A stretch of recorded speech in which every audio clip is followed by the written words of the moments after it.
안녕하세요. 감동의 모든 것입니다. 저희는 해외 커뮤니티 레딧과 감동의 모든 것 공식 이메일로 제보받은 실제 사연을 바탕으로 재구성한 스토리를 전달해드립니다. 구독과 좋아요, 알림 설정은 영상 제작에 큰 힘이 됩니다. 영상 수익은 독거노인 및 불우이웃에게 전액 기부되니 끝까지 시청 부탁드립니다. 그럼 본격적인 이야기 시작하겠습니다. 아이를 불행하게 만드는 가장 확실한 방법은 아이가 원하는 것을 언제든 들어주고 무엇이든지 가질 수 있게 해주는 것이다. 300년 전 철학가 루소가 말한 이 말은 현재 21세기의 독일 부모들에게 그대로 적용되고 있습니다. 몇 년 전까지만 해도 독일에서는 아이가 말을 듣지 않으면 뺨을 때리는 부모들을 쉽게 볼 수 있었습니다. 그래서 독일인들의 엄격한 훈육 방식은 우리 눈에는 다소 과하게 보여지기도 합니다. 때로는 아동학대가 아니냐는 논쟁이 붙기도 할 정도죠. 여기 독일인 글로리아 씨도 그렇게 자신의 딸을 길러왔는데요. 그런 글로리아 씨는 자녀와의 갈등으로 스트레스성 원형 탈모까지 왔다고 하네요.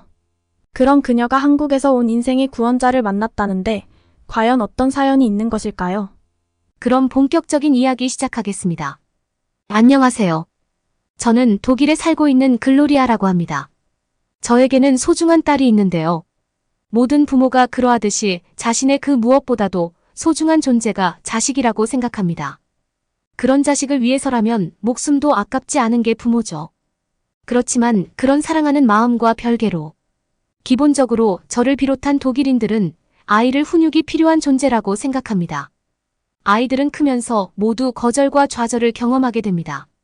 그러나 거절에 익숙하지 않은 아이는 평소와 다르게 엄마가 거절하게 되면 충족되지 못한 욕망보다 거절당했다는 사실이 익숙치 않기 때문에 당황하게 됩니다. 그래서 어린 시절 자연스럽게 거절과 좌절을 경험해야 한다고 믿죠. 독일의 아이가 있는 가정에서 가장 모욕적인 말은 대개 아이는 앙팡노아로군요라는 말입니다. 독일어로는 왕아이라는 뜻으로 가족 안에서 왕처럼 군림하는 아이, 즉 버릇없는 아이를 말합니다. 미국식 육아는 아이를 혼내거나 윽박지르는 것이 아이의 길을 꺾고 창의성을 깎아내릴 수 있다고 걱정합니다. 하지만 독일 육아에서는 가족들 모두가 아이를 중심으로 생활해서는 아이가 절대로 행복해질 수 없다고 믿습니다. 아이 스스로 혼돈과 자제력 부족으로 고통받게 만드는 최악의 육아 방식이라고 생각하는 것이 독일 부모들의 기본적인 생각입니다. 저를 비롯한 독일 부모는 아이들에게 싸주라고 말합니다. 싸주는 독일어로 현명해라라는 뜻입니다.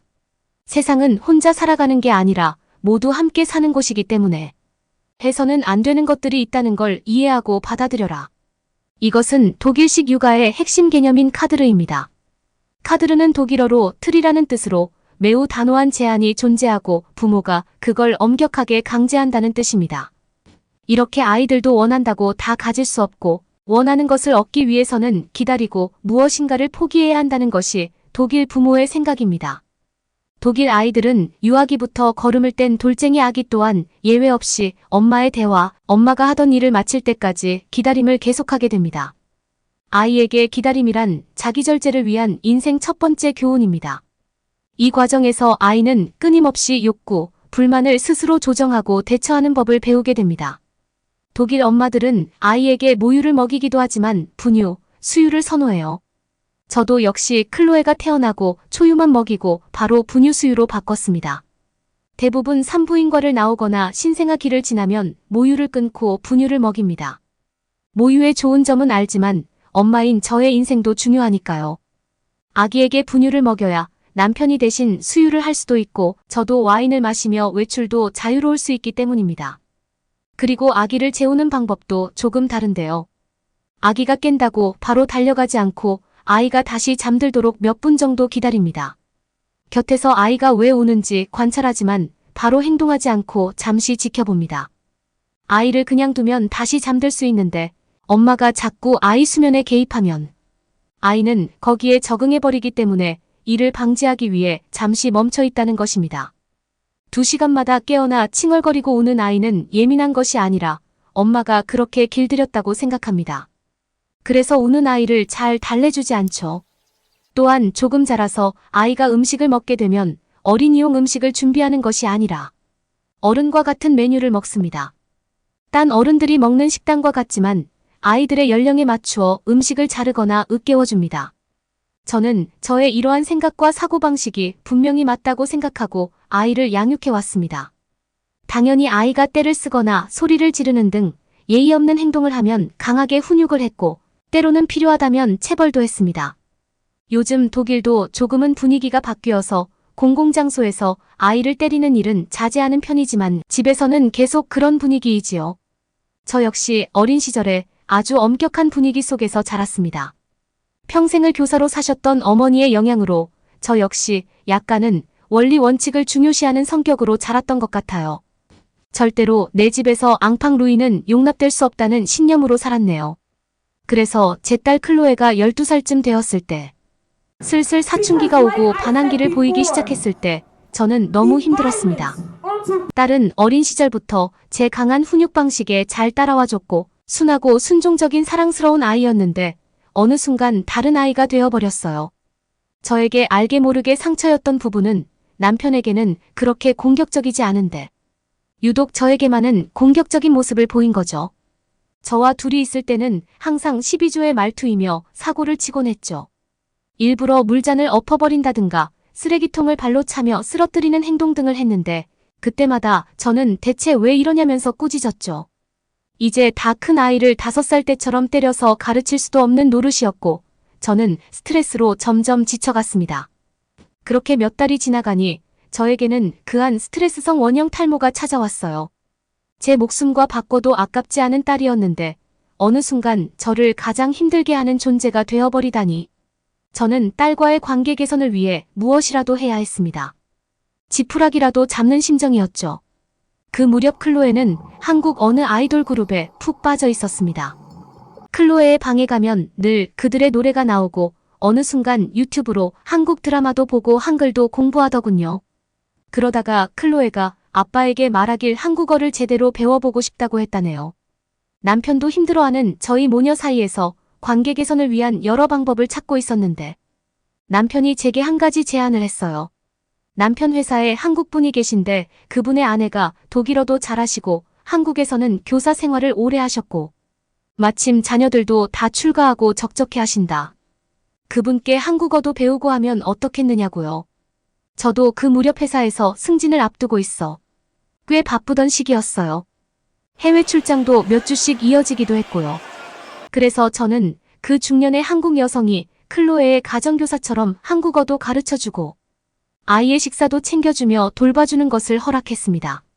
그리고 저와 클로에도 좀 떨어져서 시간을 보내는 것이 저의 스트레스성 탈모에도 더 나은 선택일 것 같았고요. 그렇게 마담 순자가 저희 집에 오게 되었는데 한눈에 봐도 그녀는 참 따뜻한 분위기를 풍겼습니다.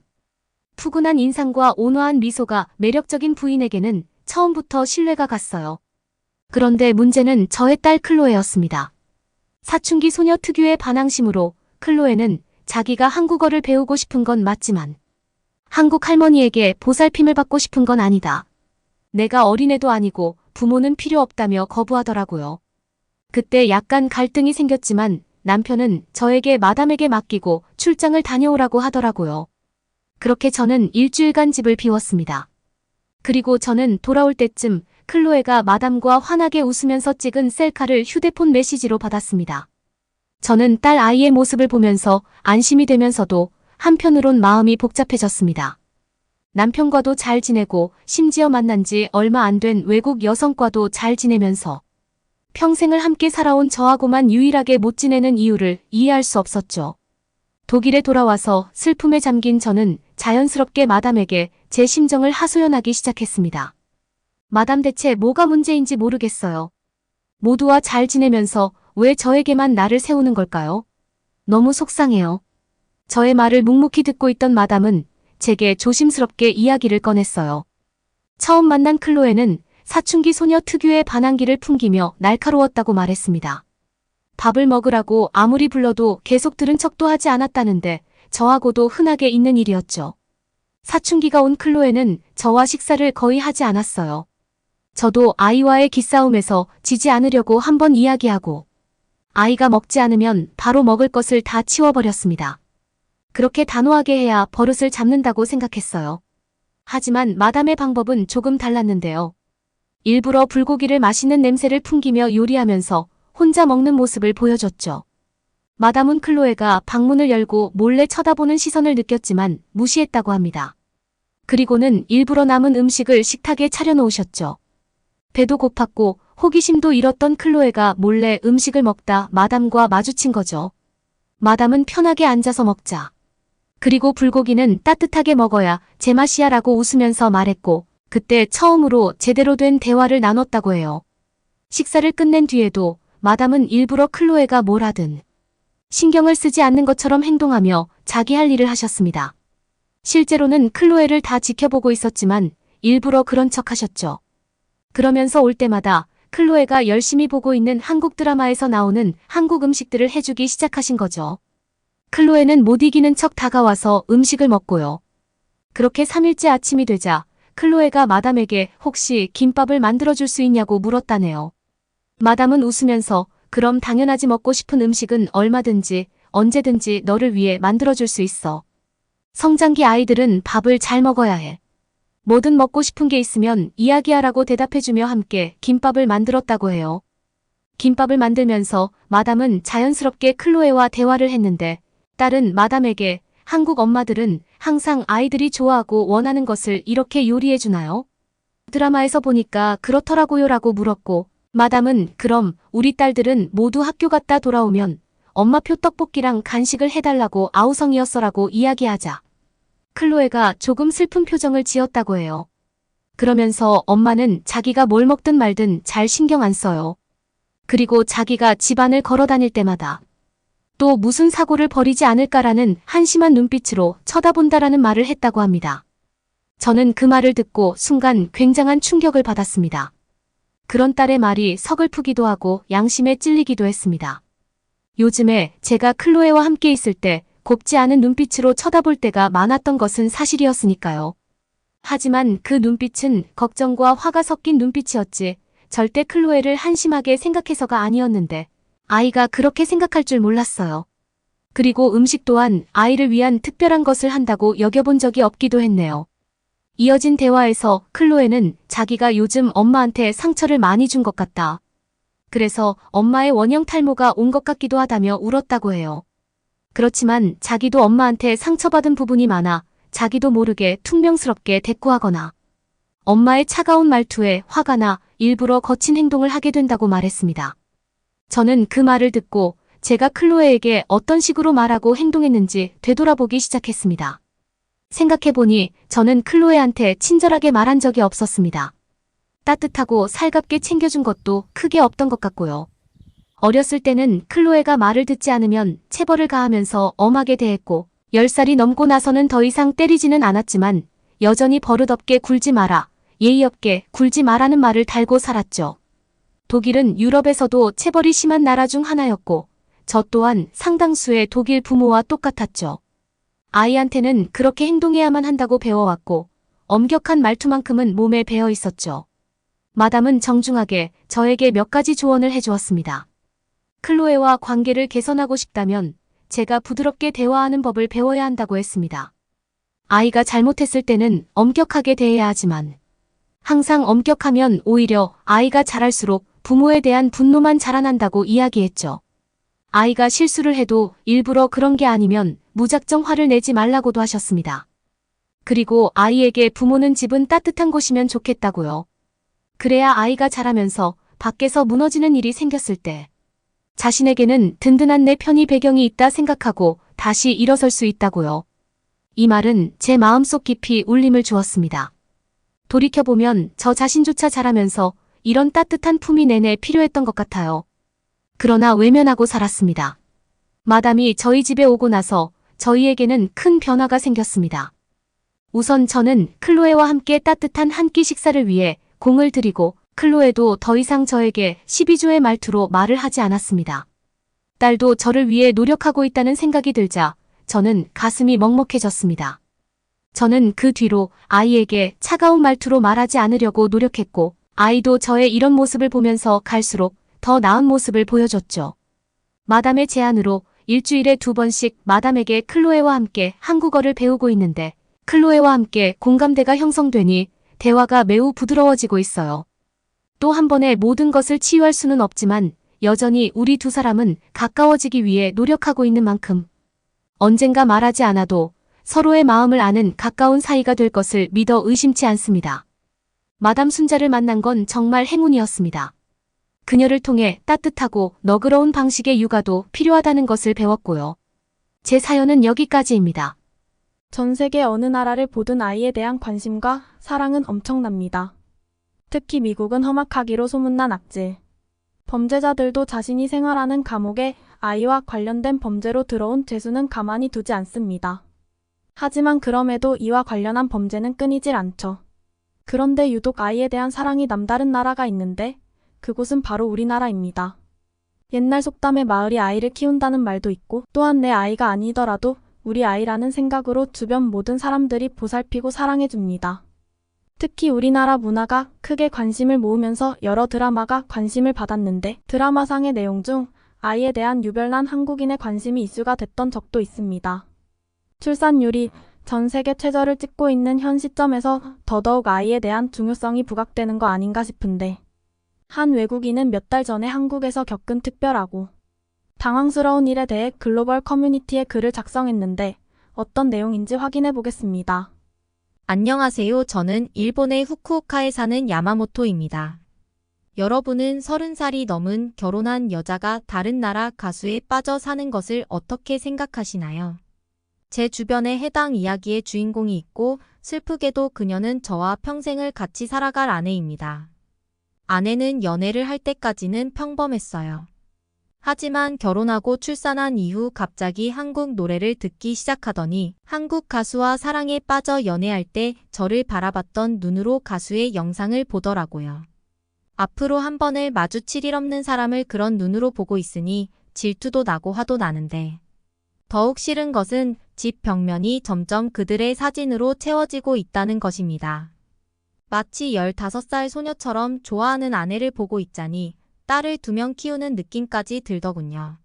제 딸이 15살이 됐을 때의 모습을 보는 듯 했습니다. 또 한편으로는 아내가 출산할 때 옆에 있어주지 못한 저에게 시위를 하는 건가라는 생각도 들었고 한국에 있는 산후조리원을 원한다 했으나 이건 역시 거절했던 것에 대한 복수라는 생각도 들었죠. 그래서 아내의 그런 행동을 그저 바라만 보고 있는 것인데 제가 미안해한다는 것을 아는 아내는 더더욱 과감해지고 대범해졌습니다. 태어난 지 얼마 안 된 딸에게 너는 꼭 크면 나처럼 잘못된 결혼을 하지 말고 차라리 한국인이랑 결혼해야 되라며 저를 압박했습니다. 저는 그저 화가 풀릴 때까지 기다릴 뿐이었죠. 하지만 문제는 한국 가수에 대한 사랑이 점점 더 커지기 시작하면서 아이에 대한 관심이 줄어들었다는 것인데요. 저에 대한 시위로 그런 행동을 하는 거라면 상관없지만 아이에게까지 관심을 주지 않을 정도로 빠지는 건 참을 수 없는 부분입니다. 물론 아내가 알아서 잘 조절할 거라 생각하지만 모르겠네요. 처음엔 그냥 무시했는데 점점 신경 쓰였고 저도 질투를 유발하기 위해 한국의 걸그룹 영상을 보며 예쁘다고 말하니 여보도 한국 가수를 좋아하게 된 거야. 라며 초롱초롱한 눈빛으로 바라보더라고요. 저는 결국 얼굴 한 번 본 적 없고 앞으로도 볼 일 없는 한국 가수에게 항복 선언을 했습니다. 그런데 아내가 하다 한국을 직접 방문해 가수들 콘서트에 가보고 싶다며 조르기 시작했고 이미 체념한 저는 그러자고 말했습니다. 저는 그녀가 한국 가수를 진심으로 좋아하는 게 아니라 팬으로서 좋아한다는 것을 알고 그렇게 믿기 때문에 무엇을 하든 앞으로 터치할 생각은 없습니다. 그렇게 아내의 적극적인 제안으로 인해 계획에도 없던 한국 여행을 하고 왔고 결론부터 말하자면 아주 좋은 여행이었습니다. 어쩌면 우리 가족의 미래를 바꿔놓은 시간일 수도 있겠네요. 사실 해외여행을 많이 다녀본 것은 아니기에 아내만큼이나 저도 많이 들떠 있었습니다. 하지만 한국에 도착한 비행기에서 내리자 온몸을 찌르는 듯한 고통이 느껴질 정도로 추운 날씨에 당황했는데요. 한국이 이렇게까지 추운 나라라는 것을 미처 알지 못했습니다. 다른 몇 외국인도 저와 아내처럼 한국 날씨에 당황한 듯 공항 밖을 선뜻 나가지 못하고 있더군요.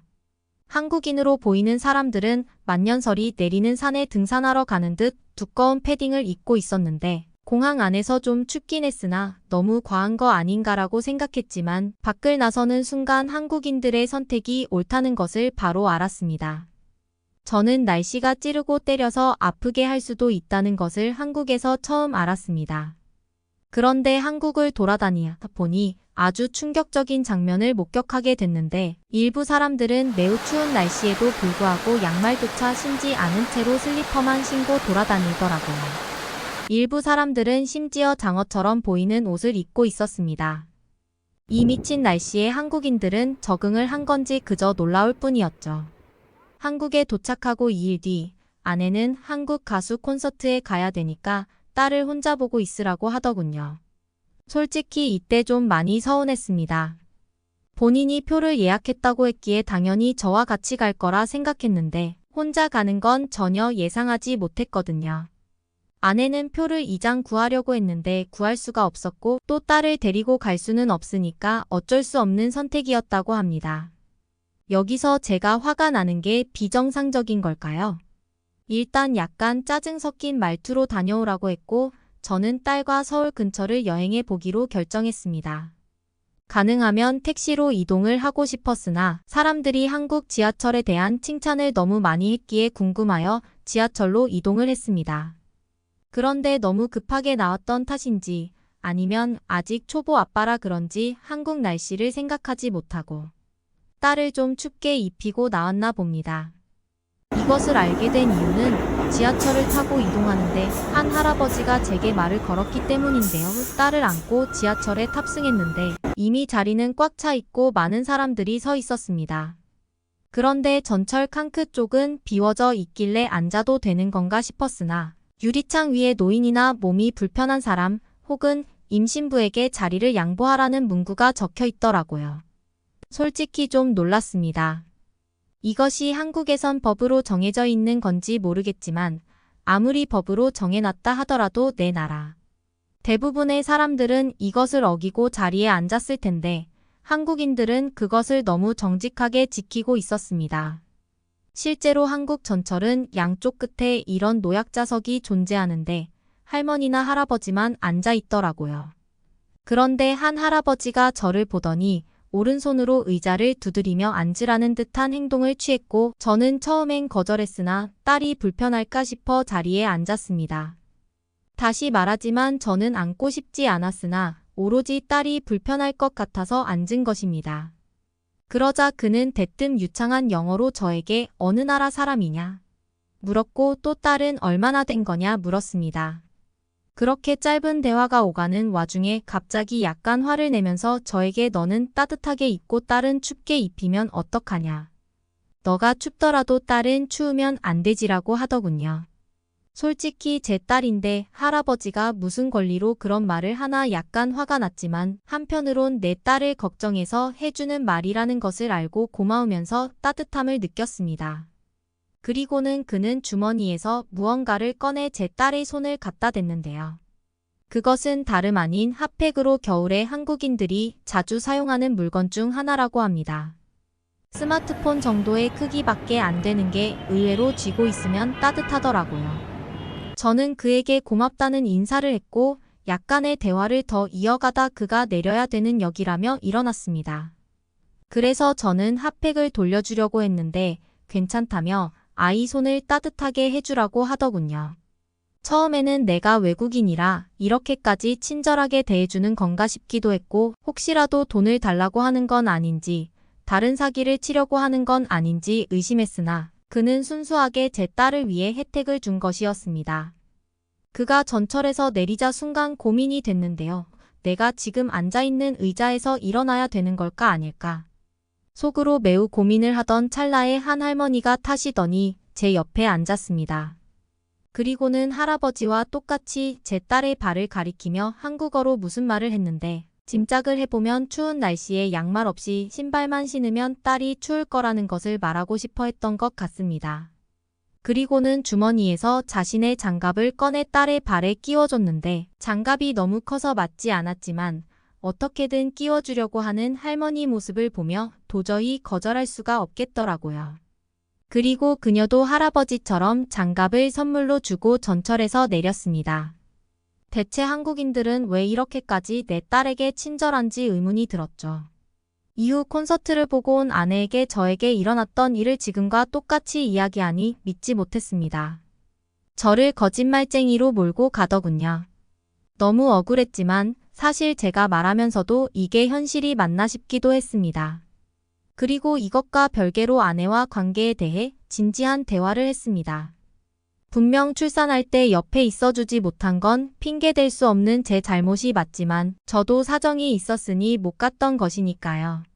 이것에 대해 자세히 이야기하고 싶지 않기에 짧게 말하자면 아내는 제게 서운한 게 있었던 것이 맞고 그래서 더더욱 제 앞에선 한국 가수를 좋아하는 척했다고 합니다. 하지만 실제로 한국 문화를 좋아하는 것도 맞기에 처음에는 화를 풀기 위한 장난으로 시작했지만 시간이 지나니 진심이 됐다고 하더군요. 제 아내는 드라마에 출연한 적이 있는 배우였으나 저와 결혼한 이후 배우 일을 그만둘 정도로 저에게 진심을 다해줬는데 제가 너무 아내에게 못했다는 생각이 들더군요. 뭐 결론적으로는 대화로 잘 풀었고 약 한 달이 지나 확인을 해보니 우리에게 한국에서 아들이 생겼더군요.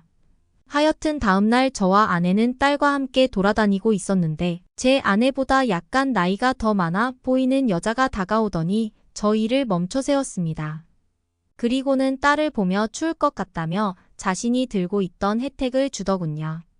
저도 아내도 한국이 이렇게까지 추울 거라 예상하지 못하고 옷을 얇은 것만 갖고 왔던 것이 실수였고 그래서 두 겹을 입었는데도 한국인 눈에는 추워 보였나 봅니다. 그리고 제가 전날 경험했던 것을 말했을 때 아내는 믿지 않았는데 똑같은 경험을 하고 나니 약간 흥분하게 되더라고요. 아내에게 내 말이 맞지?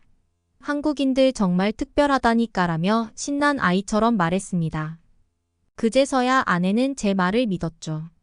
정말 이런 특별한 나라가 있었다는 것을 36살이 되고서야 알았다는 게 아쉽더라고요.